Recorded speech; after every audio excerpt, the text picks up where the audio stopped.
12h09, estamos de volta para o segundo bloco do programa Estúdio BA, com o patrocínio da Renovar e Obras e Serviços da Comalto Autorizada Volkswagen e da JLV Construtora. Também temos o apoio da Zetanet, do CGC Contabilidade e do Vantajão Atacado. E nesta quarta-feira damos início à primeira edição do quadro Saúde é Prevenção. Um espaço dedicado a compartilhar informações sobre como prevenir doenças, manter uma vida saudável e cuidar do bem-estar. Em cada episódio teremos especialistas, dicas práticas e orientações para que todos possam adotar hábitos mais saudáveis no dia a dia. O Saúde é Prevenção tem o apoio da Argos Oftalmologia. E hoje, para darmos início à primeira edição, recebemos o oftalmologista Pietro de Azevedo, que é responsável pela Argos Oftalmologia. Começamos então dando uma boa tarde, agradecendo pela sua participação aqui. Seja bem-vindo. Boa tarde, obrigado pelo convite. Bom, a gente hoje então vai focar, até chega a ser um trocadilho, vamos focar na saúde dos olhos. Doutora, eu vou fazer uma pergunta bem pessoal, bem particular para a gente iniciar, aí já meio que quebrando o gelo. Eu tenho aqui na minha frente uma luz que ela é bem forte, né? E que eu estava comentando antes com um colega que ela me atrapalha um pouquinho. Esse tipo de luz aí que a gente vê incidindo diretamente na visão, ela pode causar algum problema à minha saúde ocular?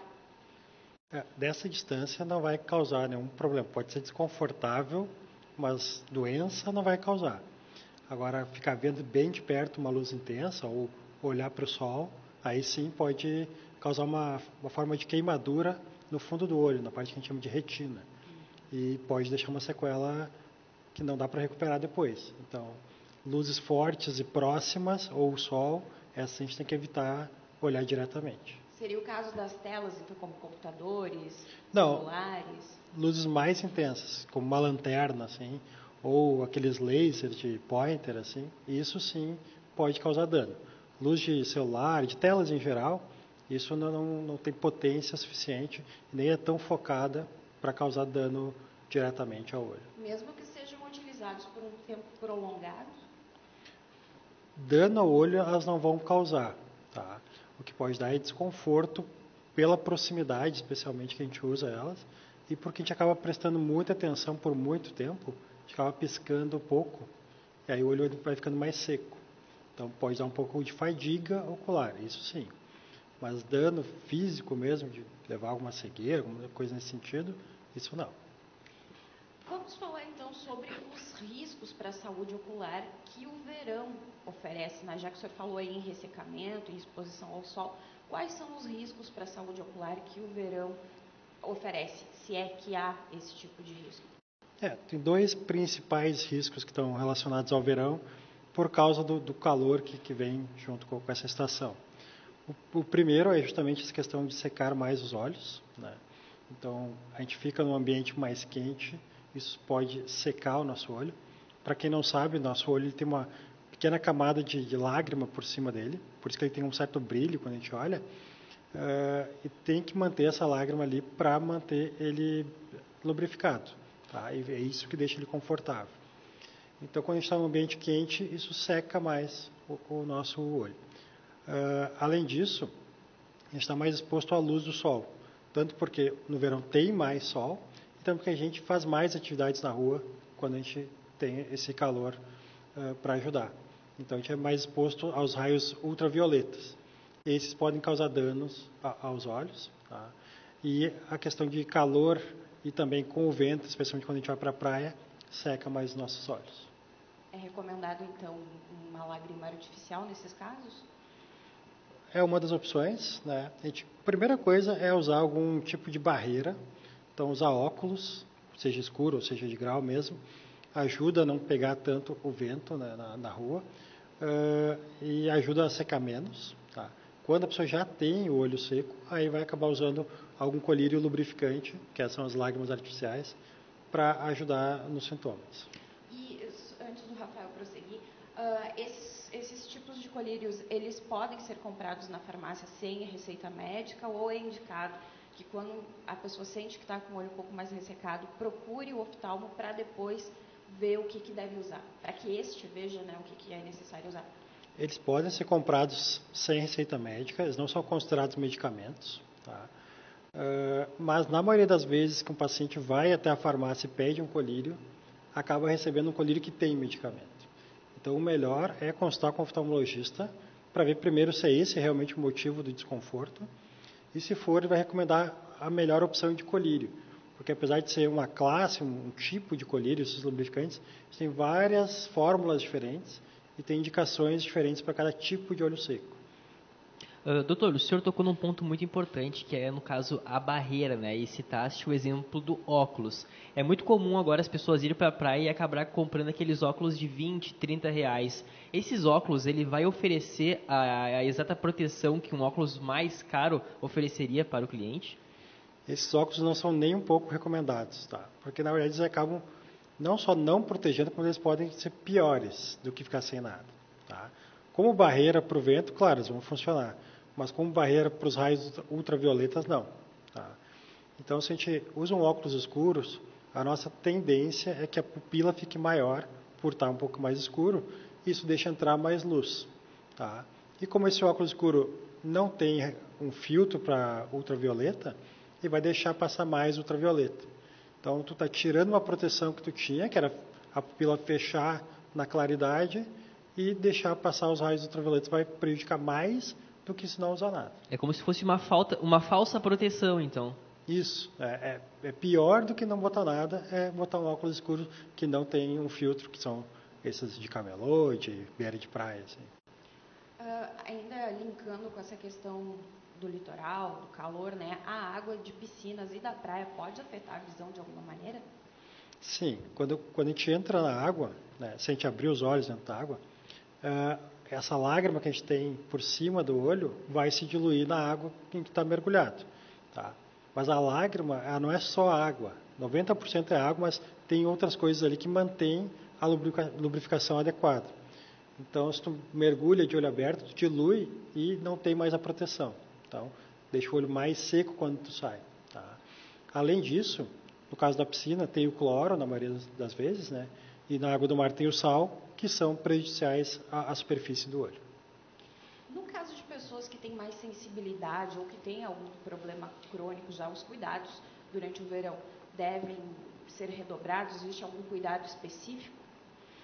Os cuidados básicos são os mesmos, tá? Mas, dependendo do motivo que ela tem acessibilidade, a gente tem medicamentos que podem prevenir ou tratar já bem cedo essas sensibilidades. A maioria dos casos é alergia, então o paciente pode usar um colírio antialérgico como uma prevenção, já que no verão é mais comum ter essas alergias. Para quem usa lente de contato, os cuidados no verão são diferentes dos outros meses do ano? Existe alguma precaução que deve tomar para evitar alguma contaminação? Tem que ter mais cuidado, primeiro porque a lente de contato já deixa o olho mais seco. Então, se a gente vai usar no verão, que já vai também deixar mais seco, o olho vai ficar mais seco. E aí tem que usar mais colírio lubrificante. Esse é o primeiro cuidado. Segundo, que a gente tem mais contato com água no verão, né? Contato nos olhos. Né? E a maioria das pessoas não sabe, mas existe um micro-organismo na água, que é a acanthameba, que não nos faz mal na maior parte do tempo, mas que consegue penetrar na lente de contato e da lente de contato causar uma infecção no olho. E é uma infecção muito grave. Tá? Então, lente de contato não combina com água. Então, se vai mergulhar na piscina, se vai mergulhar no rio, mar, tem que tirar a lente de contato. Tá? O ideal é não usar. Se não tem como, se é um grau muito alto, a pessoa não consegue ficar sem, uma opção é lente de contato descartável de uso único. Então, uma lente que tu vai usar só aquele dia e vai jogar fora. Essa diminui bastante o risco de ter infecção por acanthameba, mas ainda é maior do que quem não usa lente. Além da secura que o senhor falou anteriormente, existem outros sinais que indicam que algo está errado com a saúde dos olhos? Os sinais são basicamente desconfortos, né? Então pode ter coceira, o olho pode ficar vermelho, pode ter dor e secreção, né? Se tiver alguma dessas coisas, tem que constar para ver se tem alguma coisa errada, provavelmente vai ter, para ver se é só um olho seco mesmo ou se tem alguma outra doença causando esse problema. A exposição ao ar-condicionado também, ela tem alguma relação assim prejudicial? Sim, o ar-condicionado, para resfriar o ar, ele precisa secar o ar. Por isso que sempre pinga o ar-condicionado em algum lugar, porque ele está tirando a água do ar. Então, tu vai ficar exposto a um ar mais seco. Isso também seca os nossos olhos. Tá? Então, o ideal é não usar um ar tão gelado. Quanto mais tu tem que gelar o ar, mais ele vai ficar seco. Então, tu não precisa ficar passando frio dentro de casa. Né? Então, deixa um ar que fique confortável, mas não tão frio. Isso vai ajudar a não ficar tão seco o ar, e aí não vai secar tanto os olhos. A exposição ao ventilador também faz mal? Sim, todo vento, qualquer tipo de vento, vai secar mais os olhos. É só lembrar de um varal, né? Como é que a gente seca a roupa no Brasil, a maior parte das pessoas? Bota no sol e no vento. Tá? Então, se o teu olho está exposto ao vento ou ao sol, ele vai secar também, assim como a roupa seca mais rápido no varal. Muito bem, são 12 horas e 20 minutos. A gente já vai voltar a falar sobre esses cuidados que são tão importantes, principalmente nessa época do ano, mas agora a gente vai para um breve intervalo. Não saia daí que a gente já volta. A Renovari Obras e Serviços é especialista em obras públicas, dedicada a criar infraestruturas de qualidade, contribuindo com o crescimento das comunidades. Nosso compromisso é entregar projetos inovadores e seguros, garantindo um impacto positivo e sustentável. Fone para contato 51 99698 7684. Você já parou para pensar como a água é importante? Você já se imaginou vivendo sem água? Isso seria realmente impossível. Pense bem, economizar água é fácil, difícil é ficar sem ela. Faça a sua parte, evite desperdícios. Uso consciente, água para sempre. Esta campanha tem o apoio de Energicar Autoelétrica, Ecoambi, Cacau Show.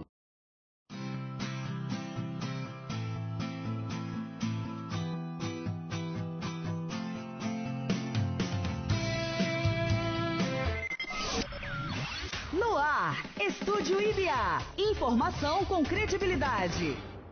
12 horas e 21 minutos, estamos de volta para o terceiro e último bloco do programa Estúdio IBA. Temos o patrocínio da Renovari Obras e Serviços, da Comalto Autorizada Volkswagen e da JLV Construtora. Também temos o apoio da Zetanet, do CGC Contabilidade e do Vantajão Atacado. E hoje nós recebemos aqui o oftalmologista Pietro Azevedo. Lembrando que o Saúde é Prevenção tem o apoio da Argos Oftalmologia Clínica, onde o doutor atua. E ele veio trazer uma série de esclarecimentos aí, de dúvidas que a gente tem, já esclareceu algumas minhas pessoais, né, Rafa? Sobre a saúde dos olhos. A gente que tem problemas se preocupa um pouco mais, né, do que as pessoas em geral, mas é importante que todos tenham cuidados com a saúde, justamente para evitar que lá na frente possa ocorrer algum problema, né, doutor? Isso, né? Todo mundo tem que cuidar dos olhos. Uma coisa que é comum de acontecer é que não tem problema de grau, acaba não indo no oftalmologista, mas tem que ir. Tá? Até porque, para descobrir se tem problema de grau, tem que consultar. Mas existem outras doenças que a gente pode prevenir ou tratar precocemente quando a gente consulta regularmente. Doutor, a gente até nem chegou a tocar nesse assunto durante a entrevista porque é uma coisa tão banal, né? É a questão das mãos. A gente ainda tem o costume de pegar nas coisas e ir lá coçar o olho, e isso faz um mal extremo para a nossa visão, né? Higiene é bom sempre, né? Mas pensando nos olhos, sim. A maior parte das infecções oculares da parte externa, como as conjuntivites, vem de contato pessoal e a maior parte dos contatos são pelas mãos. Então, se a gente não lava as mãos com regularidade, ou não usa álcool gel, pelo menos, então a gente pode ter infecções tanto na pálpebra quanto na parte externa do olho por causa disso. Perfeito. Bom, a gente falou sobre secura, sobre os problemas trazidos em especial pelo verão, mas a gente gostaria de saber também se existe uma diferença aí, né, em relação aos meses de frio. Nos meses de frio existem outras complicações que a população pode ter em decorrência de ser frio, do vento, enfim. Sim. Basicamente, o que acontece é que no frio a gente está mais em contato com outras pessoas, a gente fica mais próximo, né? A gente fica em ambientes mais fechados, então as infecções são mais comuns. Tá? Existem basicamente dois picos, né? No início do verão, tá? Quando a gente começa a sair de casa, e durante o inverno, é os momentos que mais tem conjuntivite por causa disso, né? O contato com os outros. Além disso, quando a gente está dentro de casa, a gente acaba usando outras formas de esquentar a casa que também secam o ar. Então, assim, usar lareira, que além de secar pode ter fumaça, e usar aquecedores dentro de casa podem deixar o ar seco dentro de casa, e isso também pode causar olho seco. Doutor, para quem usa maquiagem assim como eu, usa delineadores, sombra, máscaras de cílios, isso pode impactar de alguma forma? E existe alguma recomendação especial, né, para o uso desses produtos? O mais importante é sempre tirar diariamente. Então, se vai usar maquiagem nos cílios ou nas pálpebras, elas têm que ser retiradas todos os dias. Porque a gente precisa de um tempo na pele e no cílio sem maquiagem para ele se recuperar e ele poder respirar melhor. Tá? Então, a principal indicação é, se for colocar maquiagem, tirar antes de dormir. Tá? E se chega em casa mais cedo, já tira antes. Né? Não precisa ficar maquiado dentro de casa. Tá? A qualidade desses produtos, digamos assim, também pode influenciar, né? Sempre procurar uma marca recomendável para essa região, né? Já com todos os testes em dia. Isso. Todos os cosméticos, assim, a gente tem que sempre ter cuidado primeiro com a validade, porque às vezes a gente acaba tendo eles em casa por muito tempo, eles vencem, a gente não percebe. Né? Segundo, com a qualidade. Claro que tem diferenças importantes entre as marcas, e não são só diferenças estéticas, também de qualidade para a saúde do olho. Né? E também ver se essa marca que está usando tem testes para questão ocular, porque a maior parte das maquiagens tem teste dermatológico e não tem teste oftalmológico. Então tem que ver essa parte, está escrito ali na embalagem também. E a gente pode usar algum produto assim, a gente sabe que tem muitos lencinhos umedecidos demaquilantes hoje em dia, né, que são oferecidos para limpeza do rosto. Esses mesmos lenços, eles podem ser utilizados na região dos olhos com segurança. A gente sabe também que existem alguns materiais alternativos, digamos assim, como utilizar shampoo infantil, aquele que não arde no olho, para lavar o rosto, lencinhos umedecidos que não sejam especificamente demaquilantes. Esse tipo de produto pode ser utilizado na região dos olhos ou a gente deve ter uma atenção especial? Pode ser utilizado, mas com cuidado. Alguns lenços são para tirar maquiagem da região ocular. Tá? Alguns até de marcas de colírios têm lenços demaquilantes para a região dos olhos. Tá? Esses são os mais indicados. Tá?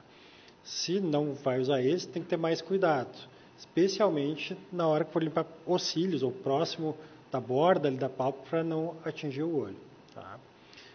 Usar shampoo nos olhos, ele pode ser recomendado quando a pessoa tem o uso frequente de maquiagem ou quando a pessoa tem alguma infecção nas pálpebras, pode se recomendar isso. Tá?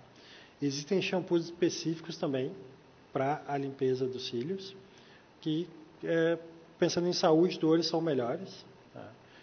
Mas o acesso a eles é mais limitado. Esses casos que a gente citou aqui hoje de secura, de problemas causados por falta de higiene, talvez, eles têm aí uma faixa etária que são mais comuns de acontecer ou atinge a população em geral, assim? Atinge qualquer faixa etária, mas principalmente mulheres, especialmente durante ou logo após a menopausa. Tá? Por essa época, por causa da questão hormonal, a produção da lágrima muda. Né? Então, como eu falei antes, a lágrima não é só água, ela tem outras coisas, e uma das coisas que tem é um tipo de gordura. E essa produção de gordura que é mais modificada na menopausa. Então, por isso que mulheres na menopausa é o principal, vamos dizer, público-alvo desses problemas. Mas pode acontecer em qualquer pessoa. Não pensando mais em idade ou gênero, tem algumas doenças de pele que também aumentam o risco de ter esses problemas, especialmente as doenças que afetam mais o rosto, também podem causar isso. Muito bem. Mais alguma pergunta? Teria alguma demanda que geralmente chega até o seu consultório ou é dos mais variados casos? No meu, pessoalmente, o meu consultório ele é basicamente oftalmologia geral, tá? E eu sou especializado em glaucoma e cirurgia refrativa. Tá? Mas chega de tudo. Tá? Eu tenho um colega no consultório que ele faz outra área da oftalmologia, que é retina. Mas chega basicamente de tudo. O principal que chega é olho seco. Tá? porque assim é uma coisa muito comum. Tem estimativas que até 1/3 da população geral tem olho seco. Então, se for isso real, seria a doença mais prevalente de todas. Né? Então, geralmente o paciente vem com algum problema e mais olho seco. Sim. Quase sempre. É porque deixa chegar a um nível muito extremo para procurar o serviço, né? Talvez se tivesse ido antes, só quando estivesse olho seco, não teria aquela outra doença, né? Isso mesmo. A pessoa vai deixando, vai usando colírio por conta e não está vendo qual é o motivo do desconforto que ela está tendo. E às vezes chega com mais de um problema. Né? Muito bem, a gente vai chegando ao fim do programa de hoje, agradecendo a participação do Dr. Pietro. O senhor gostaria de deixar mais algum recado, dar alguma orientação extra que a gente não tenha abordado aqui ainda? Eu agradeço o convite. A única orientação é constar regularmente. Né? Então, se nunca constou oftalmo, tem que constar. Para quem não sabe, a gente examina qualquer idade, até bebezinhos. Tá? E tem a recomendação de, a partir do primeiro ano, já começar a fazer consultas oftalmológicas. E se não tiver problemas, a gente vai aumentando o espaço entre as consultas. Mas tem que ter consultas com frequência. Seu consultório está localizado aonde aqui no município? Ele fica na Oswaldo Aranha, 2012, pertinho ali do Top Center. Perfeito. Perfeito. Muito obrigada, doutor, pela sua participação, pelos seus esclarecimentos aqui. Lembrando que o Saúde e a Prevenção tem o apoio da Argos Oftalmologia. Esta foi a nossa primeira edição. Na semana que vem, na quarta-feira, você confere mais dicas sobre saúde, bem-estar, enfim, uma série de dicas que com certeza vão ser de grande valia para você. Agradecemos a sua companhia e nos vemos. Até mais.